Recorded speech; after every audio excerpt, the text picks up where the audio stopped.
J'ai vu dans mes phares, dans mes longues portées, une dame vêtue de blanc faire du stop. Elle est montée entre Florence et Françoise, derrière.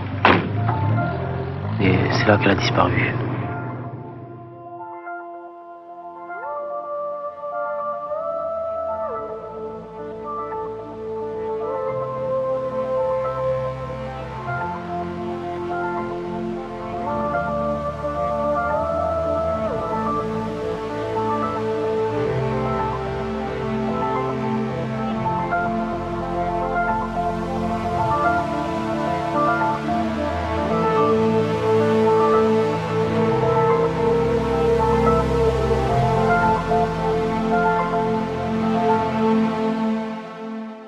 Émile Tisanet, ancien officier de gendarmerie à l'origine de nombreuses archives sur des cas de hantise, dira à propos des autostoppeuses fantômes: avec des déplacements de masse, d'énergie consciente ou inconsciente, on peut s'attendre à tout.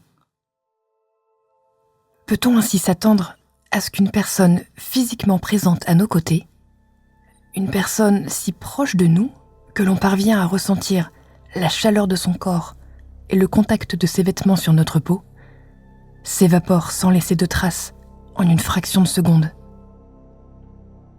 Peut-on aller jusqu'à accepter que cette même personne ait pu disparaître d'une voiture en marche sans qu'aucune de ses portières n'ait été ouverte?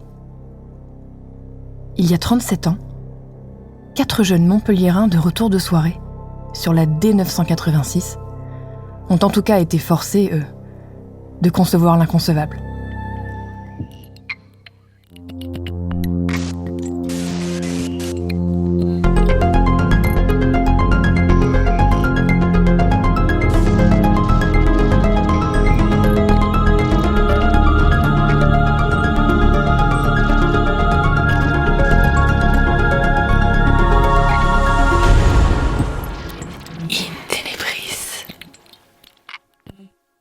Cela fait maintenant 10 jours que Thierry L., 25 ans, monteur de meubles, Florence G., 21 ans, employé de bureau, Lionel M., 21 ans, prothésiste dentaire, et Françoise B., 17 ans, lycéenne, ont un nouveau président.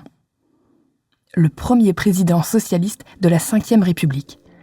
François Mitterrand vient de battre Valéry Giscard d'Estaing avec près de 52% des voix. 5, 4, 3... 2, 1. François Mitterrand est élu président de la République. Nous sommes le 20 mai 1981.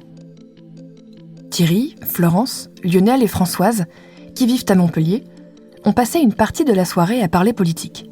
Ils ont dîné tous les 4 dans un petit restaurant situé sur les quais de Palavas-les-Flots, une station balnéaire familiale située à une quinzaine de kilomètres de chez eux. Il est 12h30. À bord d'une Renault 5 à 2 portes, Lionel raccompagne la petite troupe dans la bonne humeur. Florence et Françoise sont assises à l'arrière. Thierry, lui, se trouve sur le siège passager. La conversation reste animée, encouragée par les informations qui résonnent dans le poste de radio. Arrivé au niveau du carrefour des 4 canaux, que l'on nomme ainsi car 2 cours d'eau s'y croisent, il remarque une silhouette sur le bord de la route. Une silhouette féminine. Celle-ci semble faire du stop. Il s'agit bien d'une femme. Âgée d'une 50aine d'années, elle est vêtue d'un imperméable blanc et porte autour du cou un foulard de couleur claire, rapporteront-ils par la suite. Les jeunes gens décident de ne pas la faire attendre plus longtemps seule dans la pénombre. Ils s'arrêtent à son niveau et lui demandent sa destination. « Vous allez à Montpellier ?» Elle acquiesce de la tête. Elle est venue vers nous et c'est une dame qui avait à peu près une 50aine d'années. Je me suis dit, une dame d'un certain âge, quand même, laissée sur le bord de la route à cette heure-ci. Thierry éteint la radio, ouvre la portière passager et abaisse le siège afin de la laisser s'installer à l'arrière. Elle s'assied entre les 2 jeunes femmes. Le monteur de meubles regagne sa place. La voiture redémarre. Thierry est descendu, comme c'est une voiture de porte.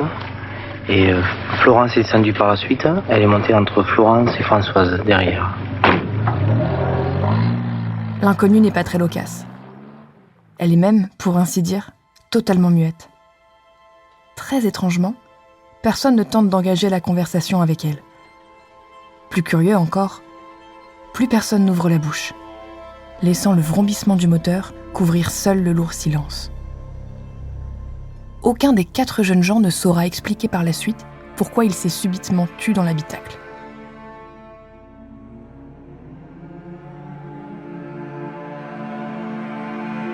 Le petit groupe roule sur environ 2 km dans une atmosphère pesante. Soudain, au niveau de l'intersection de la route de Villeneuve-les-Maglones, la femme se met à crier « Attention au virage ! Attention au virage !» Lionel, alarmé, prend immédiatement en compte son avertissement. Engagé à 90 km/h, il ralentit. À peine sorti du virage, un second cri retentit. Cette fois, il s'agit de celui, à l'unisson, de Florence et Françoise. Sous leurs yeux, en pleine marche, dans un habitacle fermé par 2 portières uniquement accessibles à l'avant du véhicule, l'autostoppeuse vient de s'évaporer. Quand on s'est retourné, elle avait tout bonnement disparu, racontera Thierry à Francis Attard, du Midi Libre, le 28 mai 1981. On s'est demandé ce qui se passait, quoi. Pourtant, on la sentait, elle était bien vivante. On n'aurait jamais cru qu'elle allait disparaître comme ça, quoi. Alors là, franchement, c'était vraiment, entre nous, on s'est regardé, c'est vraiment l'angoisse, quoi.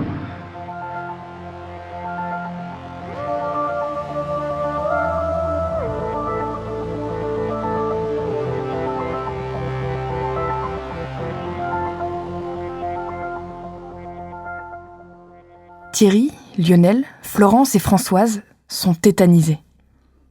Malgré tout, ils continuent de rouler. Après concertation, ils prennent la décision de se rendre au commissariat pour rapporter les faits dont ils viennent d'être témoins. Dans quel but ? Ils ne le savent pas vraiment. Toujours est-il qu'ils ressentent le besoin de raconter ce qu'ils viennent de vivre aux forces de l'ordre, au risque d'être pris pour des illuminés. Ou, plus probablement, pour une bande de petits rigolos qui ne voient pas de problème à faire perdre son temps à la police. À la gendarmerie de Montpellier, les officiers de service cette nuit-là les écoutent, incrédules. Malgré l'absurdité de leur récit, ils en prennent note dans les règles de l'art, et puisqu'il faut bien remplir les cases, ils enregistrent la déposition des jeunes gens comme relative à une disparition d'individus. Nous sommes arrivés au poste Clémenceau, là-bas, à Montpellier, en plein centre-ville, et nous avons raconté notre histoire. Ils n'avaient pas l'air tellement de nous croire au début, et c'est après, lorsqu'un autre gendarme est arrivé, a précisé qu'il avait déjà entendu parler d'une histoire pareille, qu'ils ont commencé à nous croire. On les interroge séparément. Premier fait surprenant, leurs témoignages concordent en tout point. Dans le cadre d'un mensonge collectif, les failles d'un récit sont décelées relativement vite, souvent dès les premiers interrogatoires. Ici, tout colle. Pourtant, tous manquent cruellement de précision lorsqu'il s'agit de décrire physiquement l'autostoppeuse. Imperméable blanc, foulard blanc ou gris, la cinquantaine.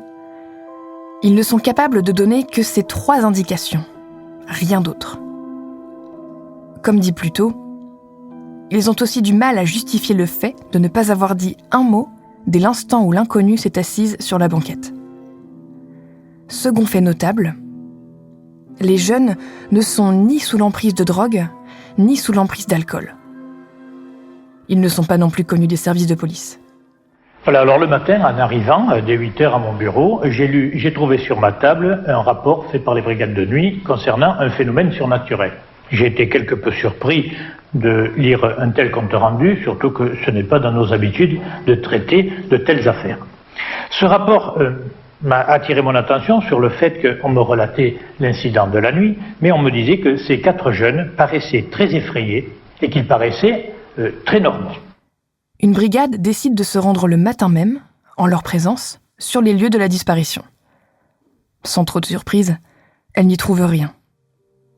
Encore fallait-il savoir quoi chercher.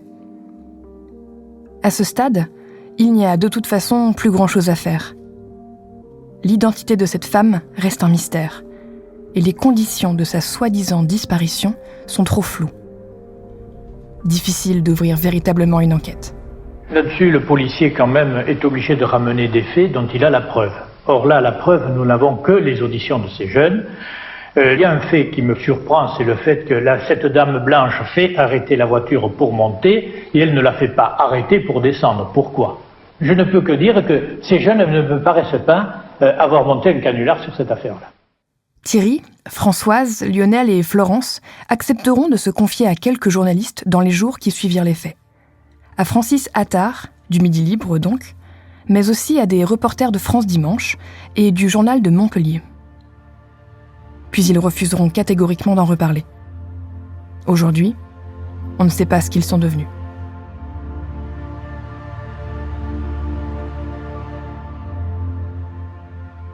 Vincent Melgozo tenait en 1981 une permanence au laboratoire de parapsychologie de Toulouse-Mirail. Il eut l'occasion de rencontrer Lionel et Françoise, mais ces derniers n'accepteront pas de se soumettre à ces tests psychologiques. S'il a aujourd'hui totalement changé de voix, il se souvient très clairement de leur entrevue. Cet événement avait quelque chose d'irréel. L'entretien que j'ai eu avec eux, séparément, consistait surtout à recouper les faits. Il y avait une cohérence frappante. Ils n'étaient pas dans l'excès et prenaient du recul sur ce qui leur était arrivé. Ils cherchaient surtout des réponses. Dans un autre article du Midi Libre, daté cette fois de septembre 2016, le sociologue Jean-Bruno Renard, qui avait eu accès à l'époque au procès-verbal, se souvient aussi de la sincérité qui émanait de leurs déclarations.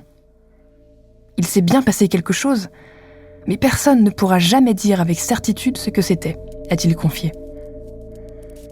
Une chose est sûre, leur histoire correspond en tout point aux innombrables récits de dames blanches recensés partout en France et à travers le monde. Aucun élément type ne vient à manquer. L'autostoppeuse, la tenue blanche, la place que celle-ci prend dans la voiture, sur la banquette arrière, le silence écrasant qui règne dans l'auto, l'avertissement à l'approche d'un passage dangereux, et enfin, la disparition de la femme, alors même qu'elle était encore assise dans l'habitacle. La Britannique Gillian Bennett, spécialiste du légendaire contemporain et en particulier des autostoppeurs fantômes, a fait remarquer qu'il était très difficile de classer les nombreuses versions qui comportent d'innombrables variantes, explicables par la culture des locuteurs. Pourtant, l'affaire de Palavas se veut singulière en plusieurs points. Alors que les récits d'autostoppeurs mettent presque toujours en scène un conducteur seul, dont on ne connaît que très rarement l'identité, cette nuit-là, ils sont 4 personnes à avoir vu cette femme disparaître. 4 personnes qui se sont rendues immédiatement au commissariat et qui ont témoigné en leur nom propre.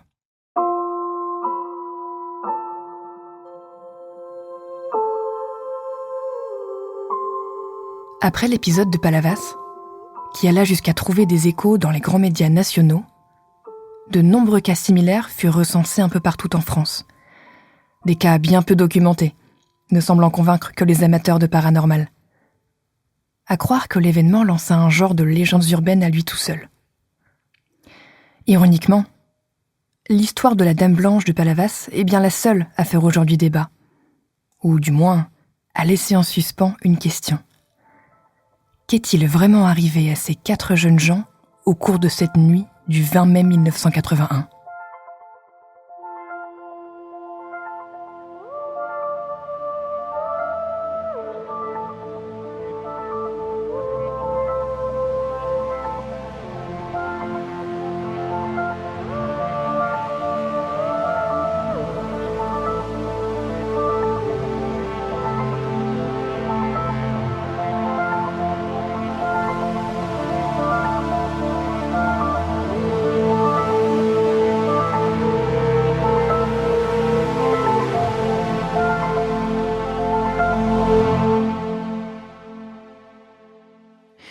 Nous n'aurons probablement jamais le fin mot de l'histoire de la Dame Blanche de Palavas. Et c'est après tout ce qui la rend si poétique. Que l'on y croit ou non, elle compte aujourd'hui parmi ces récits qui ont marqué leur temps et qui sont venus, à leur tour, façonner un folklore régional déjà riche en spectres et autres entités surnaturelles. L'actuel maire de Palavas, Christian Jean-Jean, m'a confié qu'à l'époque, ils furent nombreux dans la commune à prendre au sérieux cette affaire. D'ailleurs, lui-même avoue croire encore en l'authenticité de cette apparition. Oui, j'y crois. J'y crois parce que, je le répète, à cette époque-là, même toutes les autorités ont dit oui, effectivement, il s'est passé quelque chose. Voilà. Déjà, ils croyaient parce qu'on a tout de suite dit que les personnes en question étaient des gens qui étaient des gens qui avaient une notoriété, qui n'étaient pas des farfelus, qui étaient jeunes, n'étaient pas des farfelus, c'était des gens honnêtes, clairs, et donc ce qu'ils disaient, c'était sûrement vrai. Voilà.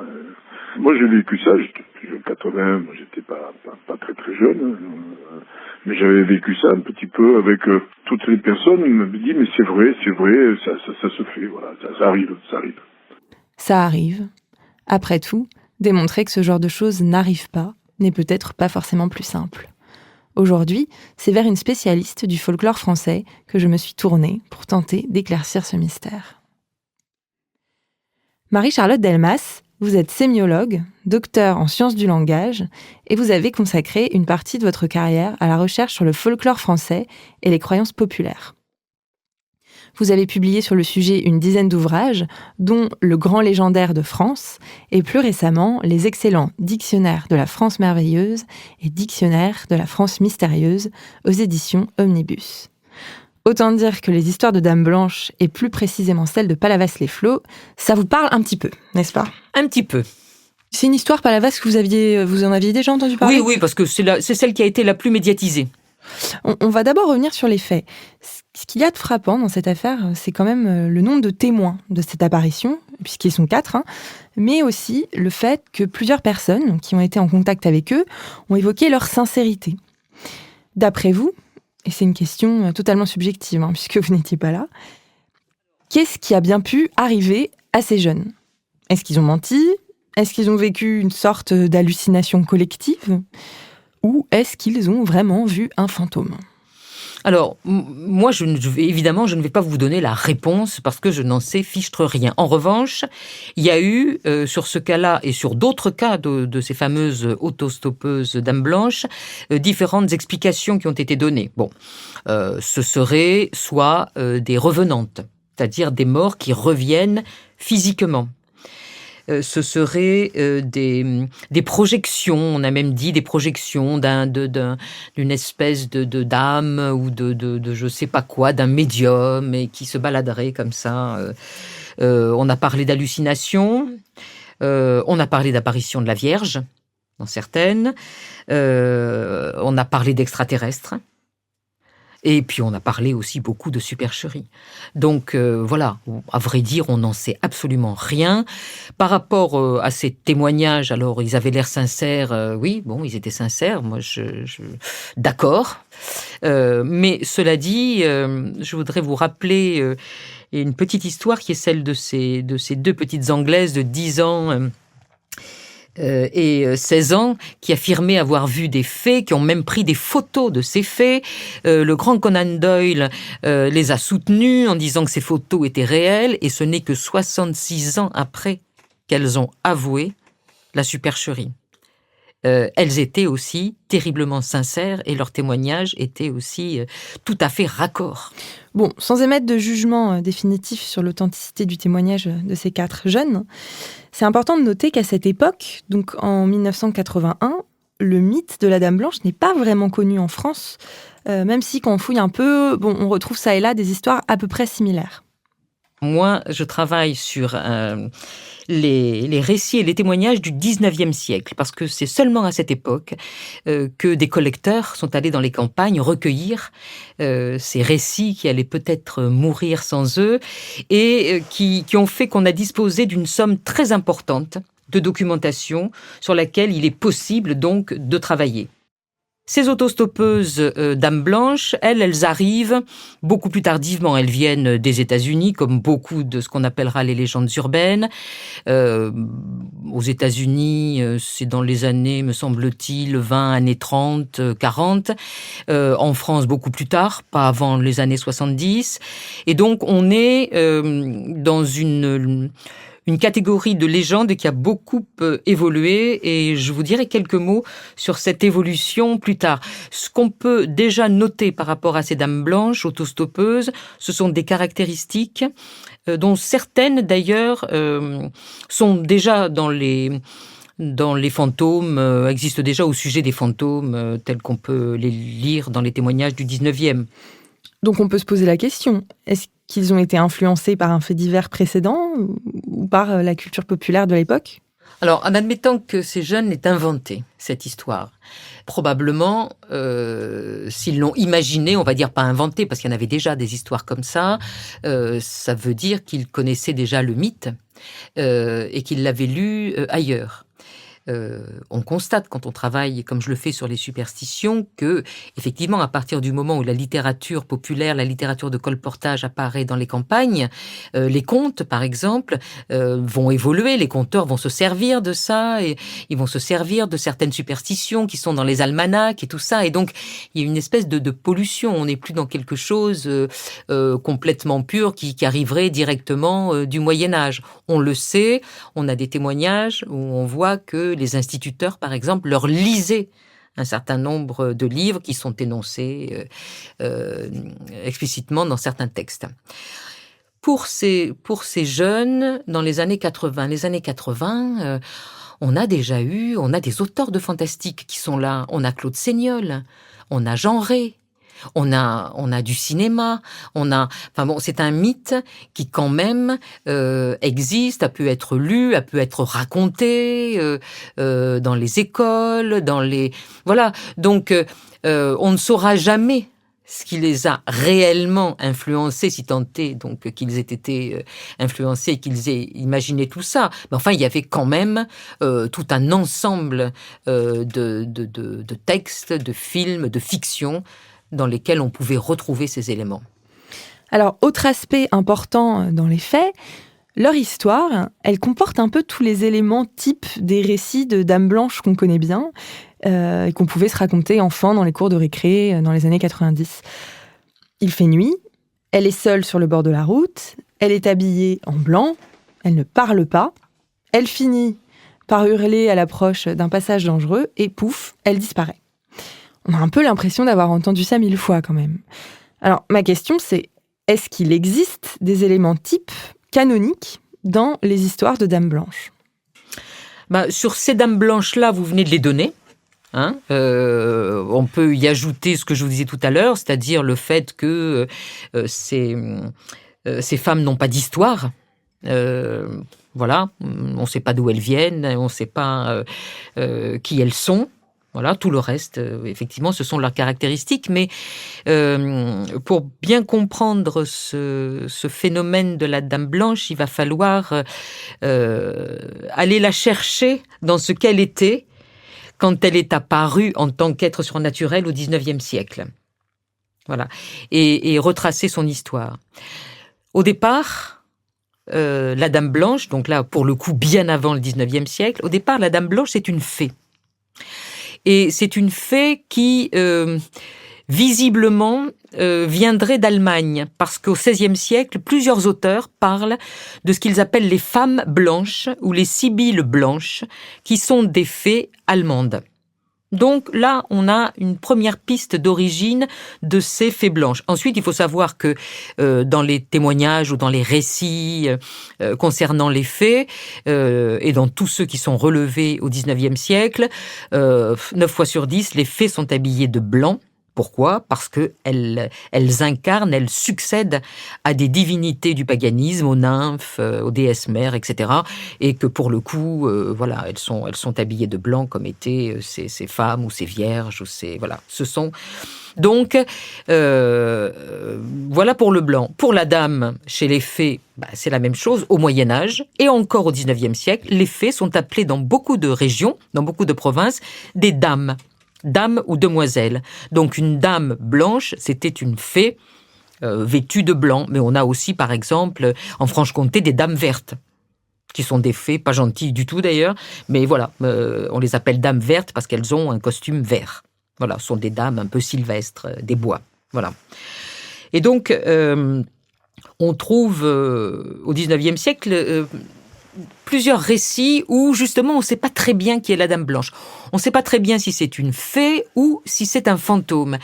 Mais très souvent, le comportement de cette Dame Blanche s'apparente plus à celui des fées qu'à celui des fantômes. Et on le verra d'ailleurs peut-être un peu plus tard, mais le comportement de la Dame Blanche autostoppeuse s'apparente beaucoup plus à celui des fées qu'à celui des fantômes. Intéressant, pourquoi ?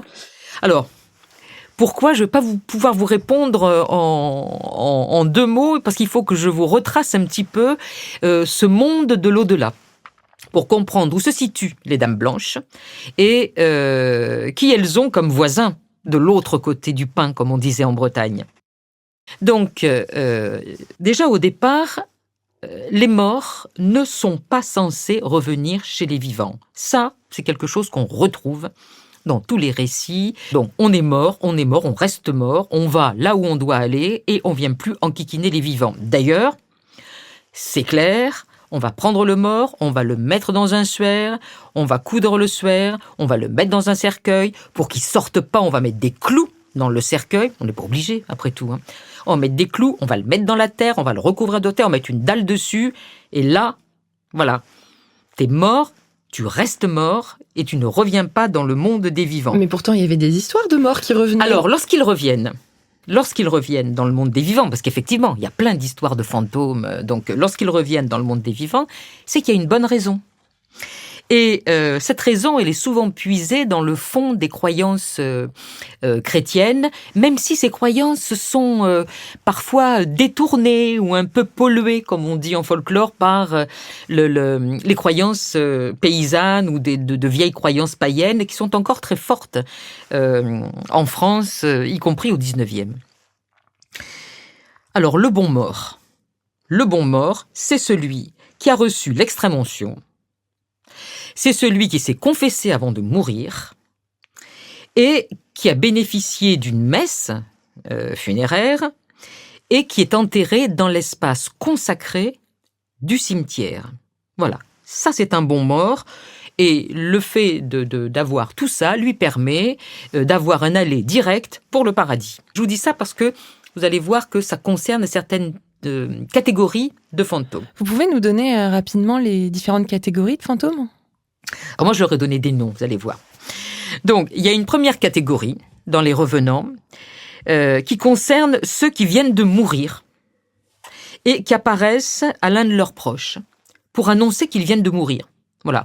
Par exemple, il y a un marin qui part au loin et la mer, à des milliers de kilomètres, tout d'un coup, va le voir apparaître, blessé, devant lui, dans la chambre et elle va tout de suite comprendre que son fils est mort. Il y a vraiment beaucoup de témoignages sur ces revenants-là, et il y en a tellement qu'on leur a donné un nom, on appelle ça les intersignes ou les avisions dans le folklore.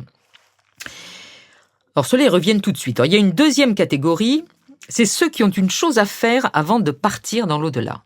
Voilà, ils n'ont pas fini, il y a un truc à faire, donc on part pas. On part pas et on va essayer de faire ce qu'il y a à faire.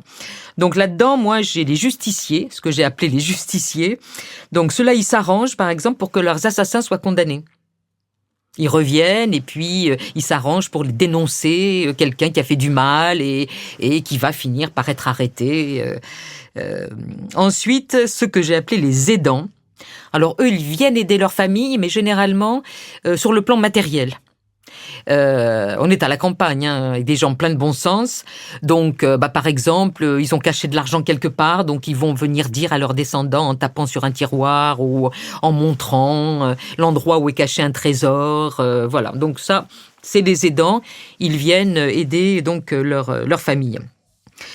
Donc, troisième catégorie, ceux dont les conditions de vie constituent un obstacle à leur départ pour le paradis.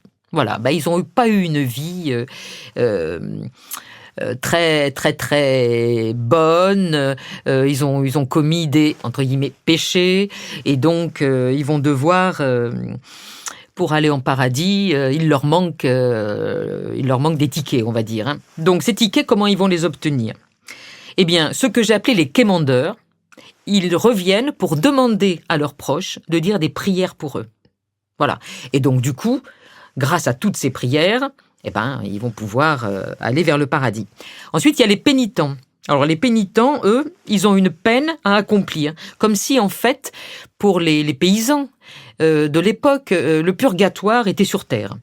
Voilà, ils ont une peine à accomplir, donc ils vont venir accomplir cette peine jusqu'à ce que quelqu'un les délivre. Il y avait d'ailleurs une catégorie très... je la cite parce qu'elle est assez rigolote, de pénitents comme ça, qui s'appelaient les déplaceurs de bornes.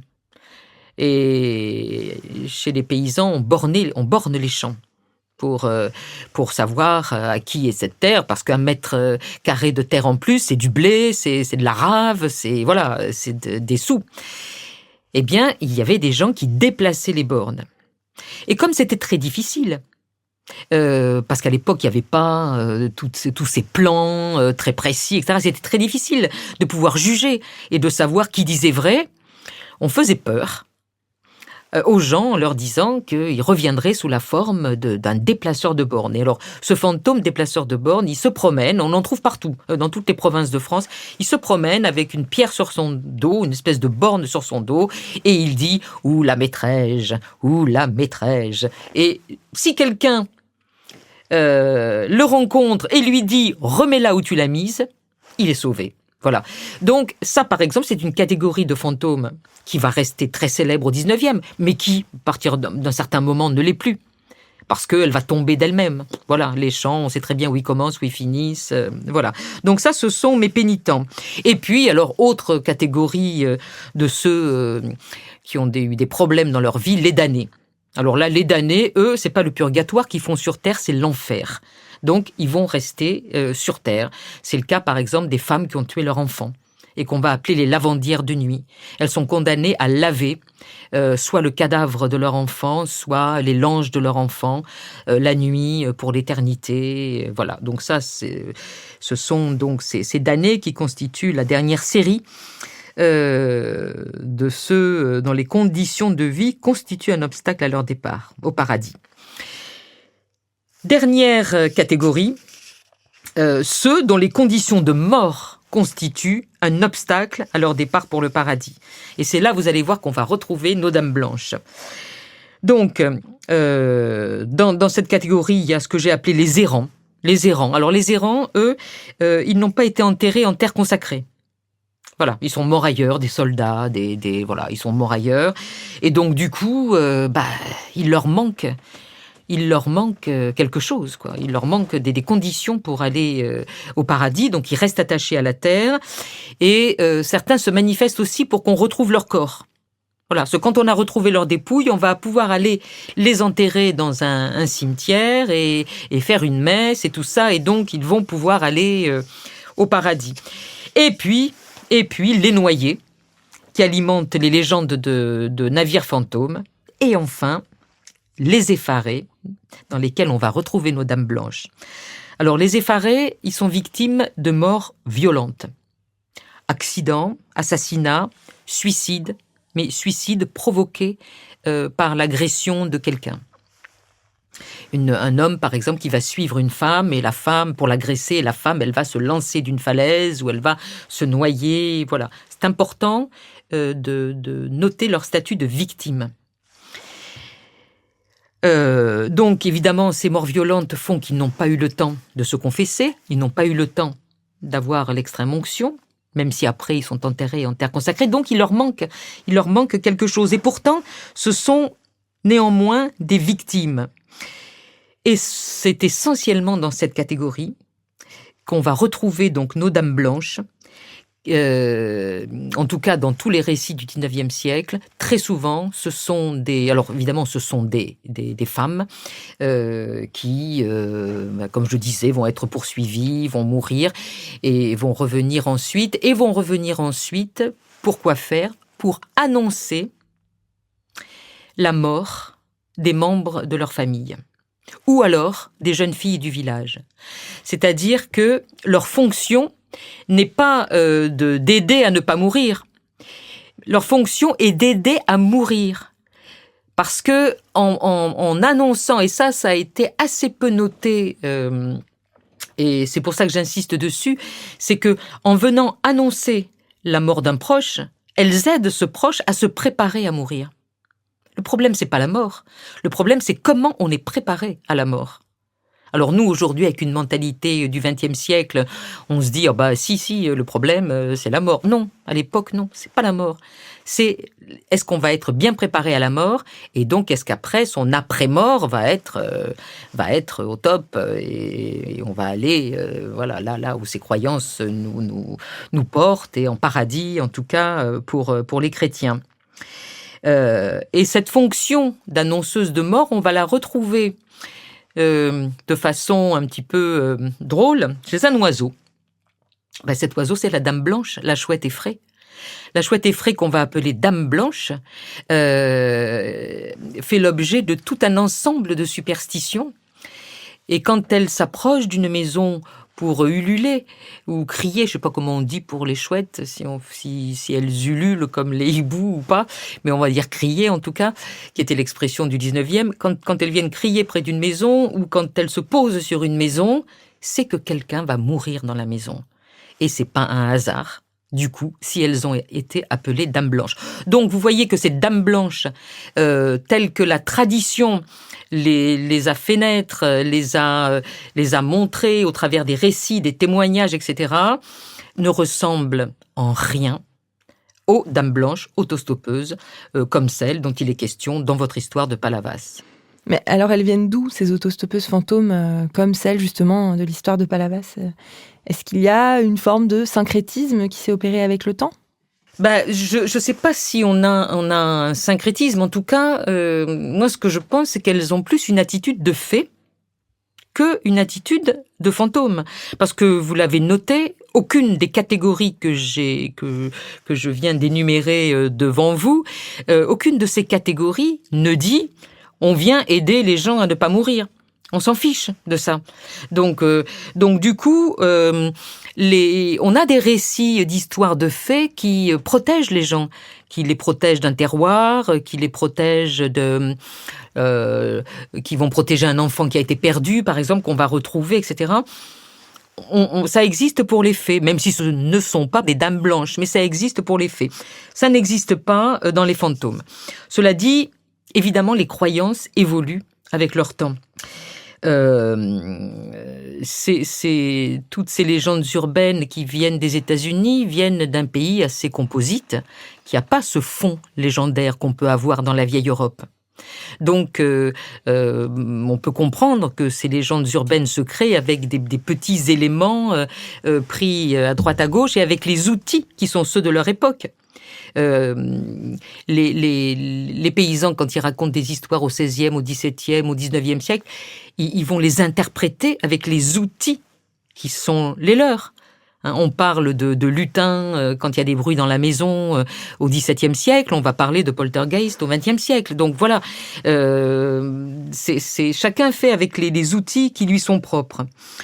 Donc ces autostoppeuses, ces légendes d'autostoppeuses, même lorsqu'elles arrivent en France, sont des légendes qui n'ont pas grand-chose à voir à part leur nom de Dame Blanche avec, en tout cas, les Dames Blanches fantômes. Juste pour revenir sur les États-Unis, donc les origines un peu de cette Dame Blanche, vous disiez tout à l'heure, on situe ça à peu près quand, l'apparition de ce folklore Dans les années 30-40, pour les Dames Blanches, je crois me souvenir, les premières histoires dateraient de là. Mais on avait auparavant, il y a une petite, allez, je vous la raconter pour l'anecdote, parce que c'est rigolo.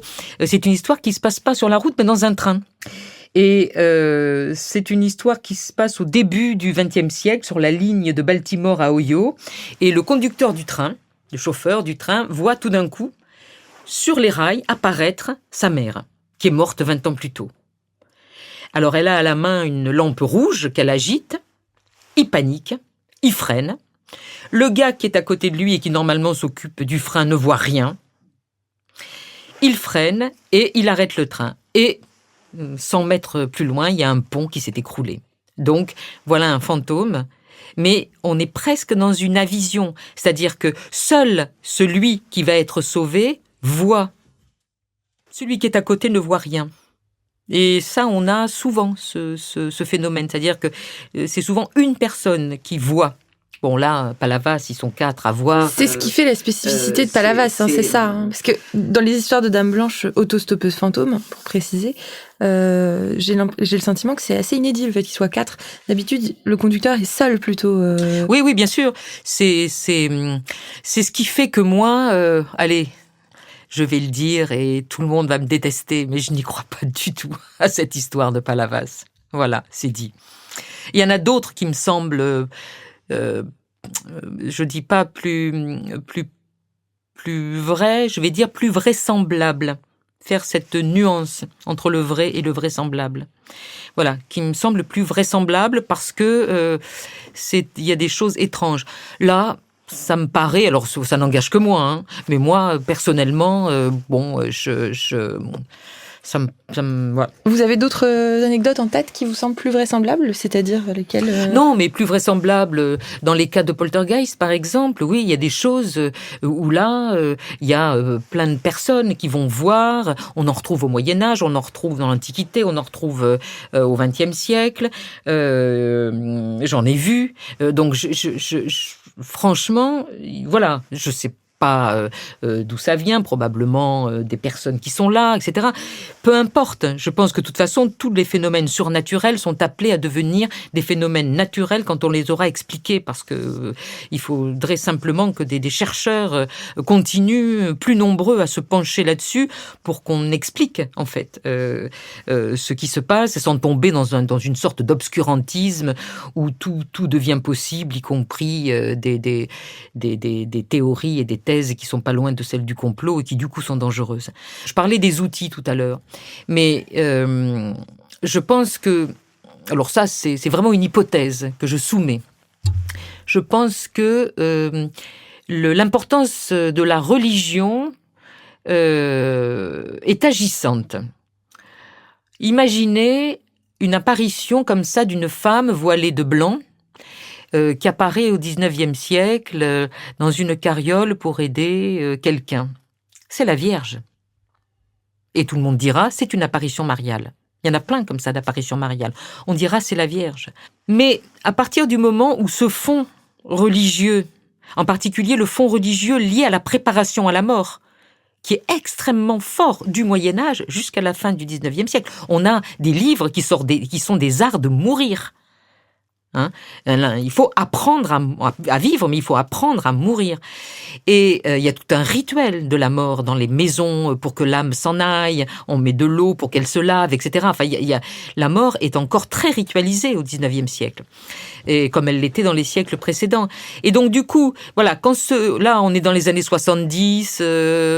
Vatican II est passé par là. La religion a évolué et donc on n'est plus dans l'art de mourir, dans le fait que si jamais on a un accident, une mort violente et qu'on ne s'est pas préparé, ça va être terrible et tout ça. Donc ces légendes urbaines, elles n'ont pas du coup le même contenu. On est dans d'autres contextes et d'autres contextes amènent d'autres types de légendes. Voilà. On a bien compris l'origine de ces dames blanches et la raison pour laquelle on les rencontre dans le folklore d'aujourd'hui. Mais pourquoi ce lien systématique avec la route ? Comment elles se sont retrouvées à errer au bord des routes en pleine nuit ? Quand on crée une légende urbaine, d'abord on ne sait pas qui la crée. Et puis qu'elle se met à évoluer toute seule, il n'y a pas d'explication. C'est-à-dire qu'on la retrouve au bord des routes ou des routes accidentogènes. J'en sais rien. C'est-à-dire le premier qui a créé la légende l'a créé en ce sens-là. Il y a pas de. La seule chose que je peux vous dire, c'est que dans les superstitions, dans les croyances, on va dire, qui entourent le monde de l'au-delà en France et sur lesquelles on a nombre de témoignages et de récits. Notamment, mais pas que, mais notamment au 19e, mais c'est pareil les siècles précédents, donc notamment au 19e, il n'existe pas de catégorie de morts comme ça qui viennent empêcher quelqu'un de mourir parce que la mort n'est pas un problème, seule la mauvaise mort est un problème. Donc, qui crée les légendes? Pourquoi? Quel est le premier qui a pris un cadenas, qui est allé le mettre sur un pont pour les amoureux et qui fait que maintenant, dans toutes les capitales du monde, on va mettre un cadenas et on reproduit un très vieux procédé de sorcellerie qui s'appelle la ligature et qui fait que, ou de magie, qu'on lie des choses entre elles. Qui a fait ça? On n'en sait rien. Allez, une dernière question pour la route, sans mauvais jeu de mots. Si on croise une femme en blanc qui fait du stop en pleine nuit, on la prend ou on la prend pas? Si j'en croise une demain sur le bord de la route, moi je ne m'arrête pas. Mais je fais attention parce qu'on ne sait jamais. Vous savez, c'est comme les superstitions. On n'y croit pas, mais si on rencontre un trèfle à 4 feuilles, on va le ramasser quand même. Et voilà. C'est-à-dire, on n'y croit pas, mais bon, on se dit, on ne sait jamais. Merci à vous, Marie-Charlotte Delmas, pour toutes ces riches explications sur ce mythe de la Dame Blanche et pour cette complète typologie aussi du monde des revenants. Merci à tous ceux qui ont permis la réalisation de ce podcast et à bientôt dans un prochain épisode d'In Tenebris.